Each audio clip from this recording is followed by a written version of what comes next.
Hello and welcome to the Hellbound Podcast, Dissecting Dahmer, Part 2. Oh. Excited. I'm very excited. It's been a while since we talked about Dahmer. Have you forgotten? Yeah, I wanted to forget, to be honest, because Dahmer's quite a heavy subject, it's a heavy show, and it's not like we can go, yeah, let's watch all 10 episodes back to back. I probably could, to be honest. It's not like a fun show to watch, but it's very, very interesting. And I've enjoyed it so far. And I think we're covering episode 3 and 4 now. That's right, yeah. Do you want me to tell you the episode titles? Yes, please. I can't remember. Doing a Dahmer. And the Good Boy Box? That's correct, yeah. Okay. That's correct. Ha ha! Doing a Dahmer, God. I know, yeah. I can't believe the episode's called that. I wonder if there have been any copycats. That is worth investigating. To be fair, I think Dahmer was probably a copycat. I've already mentioned this, of Dennis Nielsen. Yeah, absolutely. We'll cover Dennis in great detail in a further episode. I think he was probably a copycat without even knowing he was a copycat. Yeah. Something to be said about internal urges. Oh, I've got an internal urge. Oh, for God's sake. Don't I know it? You do, baby. Right. What's the first one called again that we're going to talk about? Doing a Dahmer.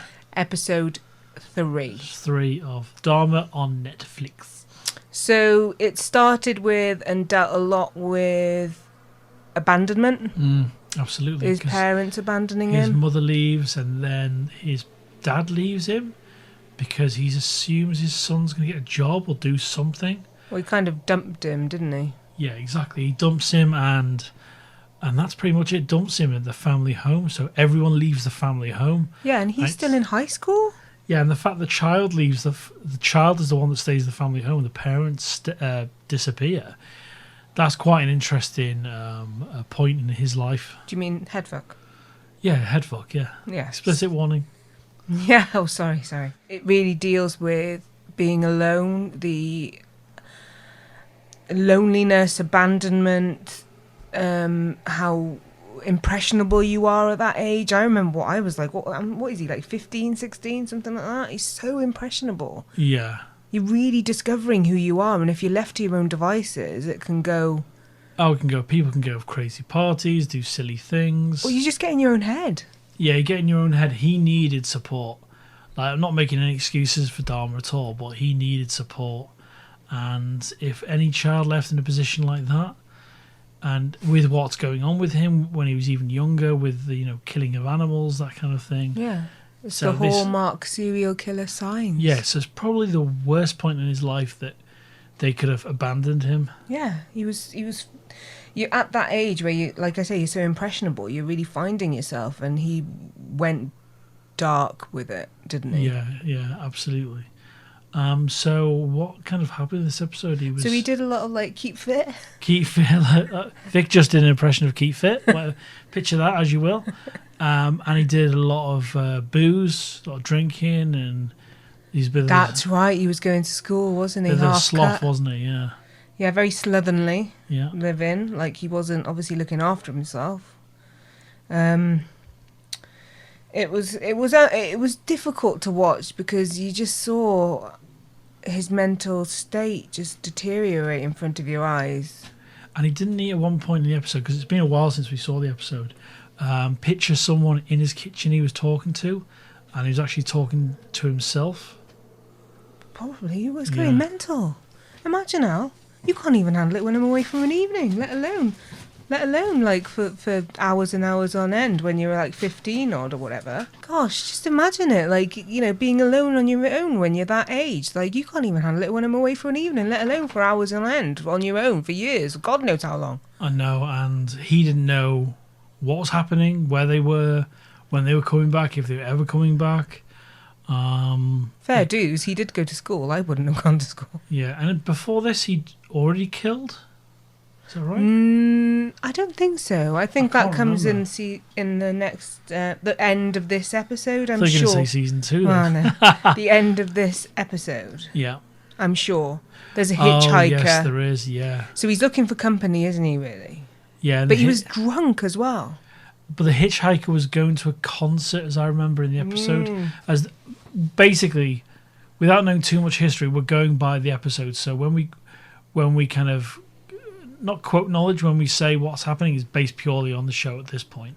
So I'm sure he picks someone up that's going to a concert, and he offers, "Oh, do you want a few beers? I'm about to have a few drinks at home, and then I'll drop have you some off. food. I'll drop you off." And that's the point of no return, because he does already see a runner along that's going past his house, and he's driving past him. He's getting turned on about being with him or doing something to him. But then I think he scares him off with a bat jumping off a bush, doesn't he? That's right. And then he runs off. His urges were heightened. Exactly, yeah. So that's the point we left that runner. And then the hitchhiker that's going to the concert. It's very Ed Kemper, isn't it? Exactly, yeah. And it's a brutal, because obviously he kills the guy in his parents' house. People still hitchhike, you know that, don't you? Oh, I know.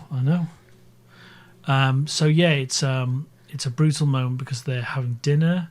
I think they're doing weights. Does he hit him with a weight or something, doesn't he? And it's like, I think it's almost by accident, but not self-defense. He just didn't want him to go. He just didn't want him to go, and then in the show, he regrets doing it straight away. And that was the end of that episode 3. And that was the end of episode 3. I think he buries him in his parents' garden. Or no, is this the bit where he learns to do the stuff with the oven and smashes the bones up? No. I can't quite remember. Well, this is useless for This is useless. Sorry, everyone. Why don't you watch it and tell us? I need to watch it again. Would you watch it again?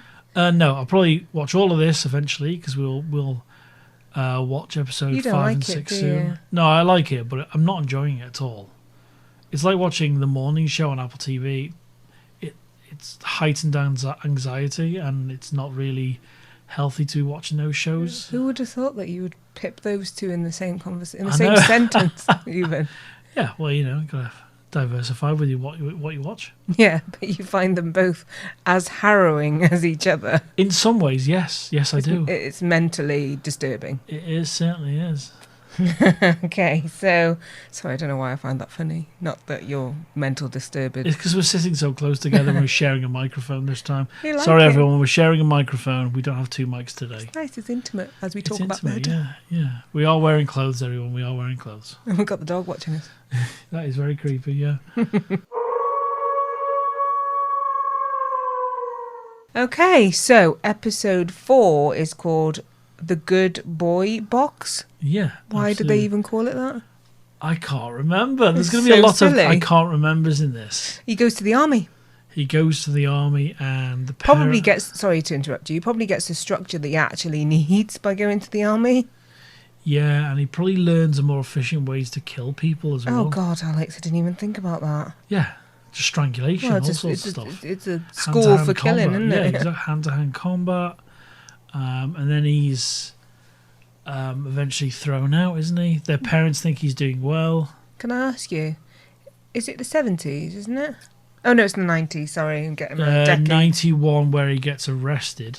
That's right, so it must be, I'm sure it was something Late like 70s, 79, something yeah. like that, so Vietnam is over. Yes. But it's still quite still raw, won isn't a lot it? of soldiers and stuff, yeah, absolutely. So he was struggling to find stability. I think the dad moves on. That's correct, yeah. Dad moves on. Moves in with his girlfriend. Yeah. The mum, where was she? I can't remember where the mother is. Just gone. Yeah. So where does he go when he comes back? He goes to his grandmother's His house. grandmother. Yeah. That age-old story. And this is the build-up isn't it? For when I think he steals the mannequin in this episode.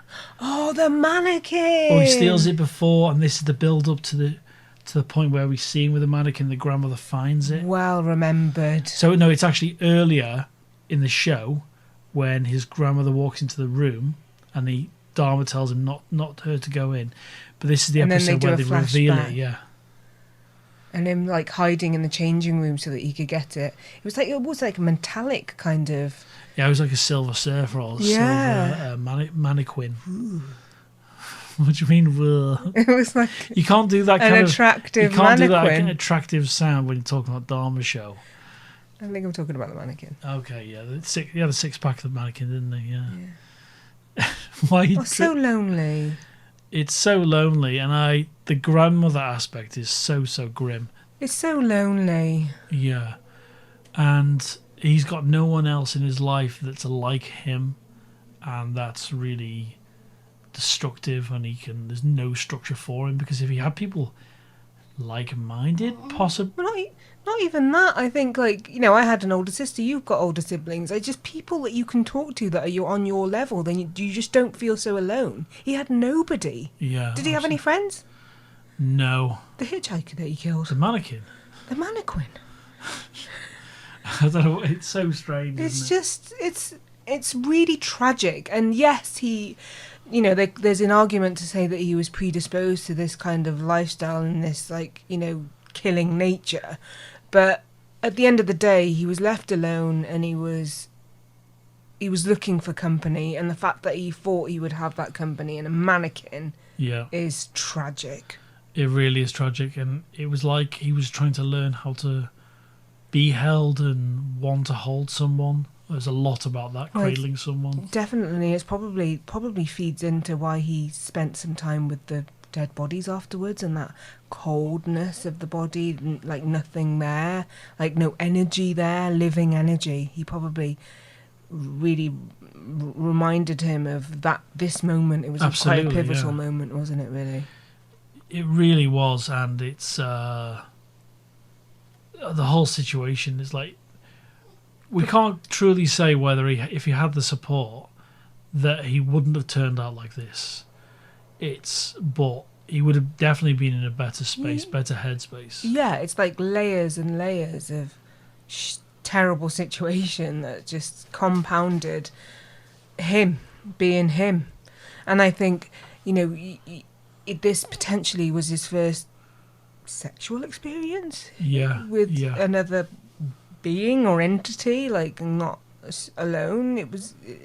It really deep dive into it. A psychologist would probably say that. Yeah, it would be really fascinating to know his experience in the army from other soldiers' point of view, and what it was like, what his behaviour was like, what his sexual behaviour was like. Yeah, or whether they had relations or not. Yeah, I'd be really fascinated to hear that. And obviously there's going to be tons of information, because there must be, you know, people that are still alive now that were in the army, in the boot camp, whatever the situation was, that were with him and spent time with him. So that would be very fascinating. Really interesting. There's probably a bit of a don't tell thing, though, isn't there? Oh, within the army, yeah.